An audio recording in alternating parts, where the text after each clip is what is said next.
د المرسلات مبارکه سوره چې د قران عظیم شان او اومه سوره ده په مکه معظمه کې را نازله شوې ده 50 مبارک آیاتونه لري تلاوت او پښتو ترجمه یې لومړی آیت څخه اوري بسم الله الرحمن الرحیم د الله په نوم چې ډیر زیات مهربان پورا رحم لرونکی دی والمرسلات عرفا فالعاصفات عصفا والناشرات نشرا فالفارقات فرقا فالملقيات ذكرا عذرا أو نذرا إنما توعدون لواقع قسم دی په هغو بادونو چې پر لپسې لیږل کیږي بیا په طوفاني الوتو چلیږي او ریزي پر راپورته کولو خوروي بیا هغه چیروي بیلوي بیا په زړونو کې د خدای یاد اچوي د عذر په توګه یاد ویریدنې په توګه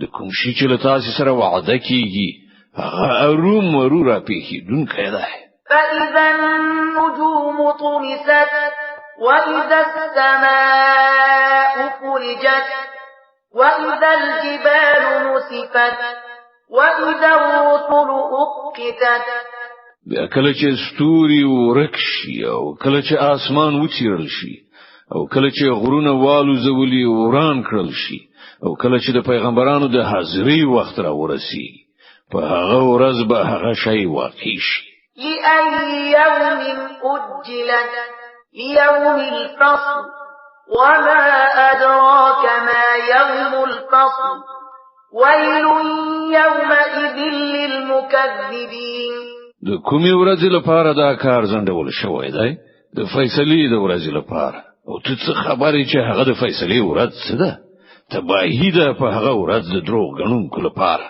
ألم نهلك الأولين ثم نطبعهم الآخرين كذلك نفعل بالمجرمين ويل يومئذ للمكذبين ایا مونږ په خواني چې حق دروغ غنل هلاک نکړل بیا په همغه په چې مونږ ورستنی مجرمانو خوځو له مجرمانو سره مونږ هم دغه څه کوو تباهی ده د هغه ورځې د دروغ غنونکو لپاره ألم نخلقكم من ماء مهين فجعلناه في قرار مكين إلى قدر معلوم فقدرنا فنعم القادرون ويل يومئذ للمكذبين ایا موږ له ناڅیزه اوبونه تاسو پیدا نکړی او تری ټاکلي مودې پورې مو هغه په یو محفوظ ځای کې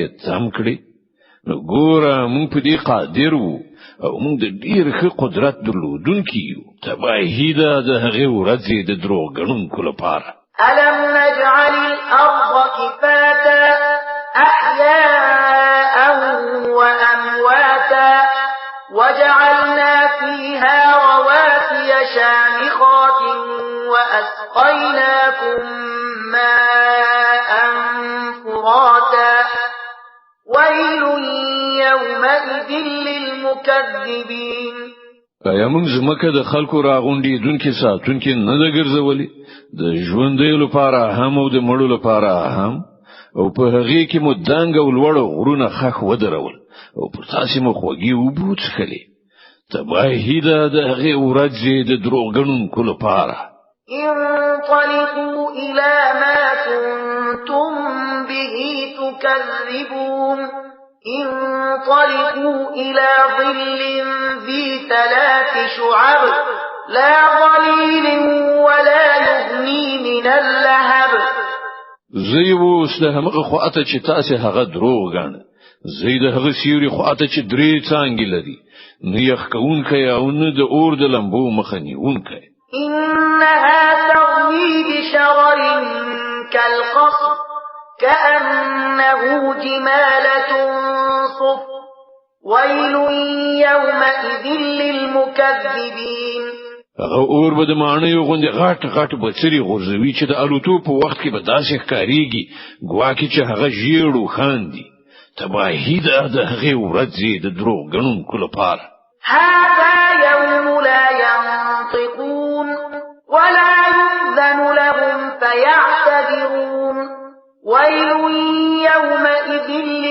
للمكذبين دا هغه ورځ ده چې په هغه کې به هغوی نه څه ووایي او نه به هغوی ته موقع ورکړي شي چې څه عذر وړاندې کړي. تباهي ده د هغه ورځې د دروغ غنونکو لپاره. هذا يوم الفصل جمعناكم والأولين فإن كان لكم كيد فكيدون ويل يومئذ للمكذبين. دا د پریکړې ورځ ده. مونږ تاسو ول تاسو مخکې تیر شوي خلک راغون کړی یاست. اوس نو که تاسو څه د سیسه جوړولای شئ نو زما په مقابل کې جوړ کړئ. تباهي ده د هغه ورځې د دروغ غنونکو لپاره. إن المتقين في ظلال وعيون وفواكه مما يشتهون. پرهیزګاران نن په سیورو او چینو کې دي او څه میوې چې هغوی غواړي د هغو لپاره حاضر دي. كلوا واشربوا هنيئا بما كنتم تعملون. په خوان سره خوري او څخې د خپل هغو عملونو په بدل کې چې تاسو کړیو. إنا كذلك نجزي المحسنين ويل يومئذ للمكذبين. مونږ خو خلکو ته هم دغه سم مکافات ورکو.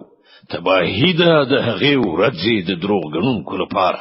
كلوا وتمتعوا قليلا إنكم مجرمون ويل يومئذ للمكذبين.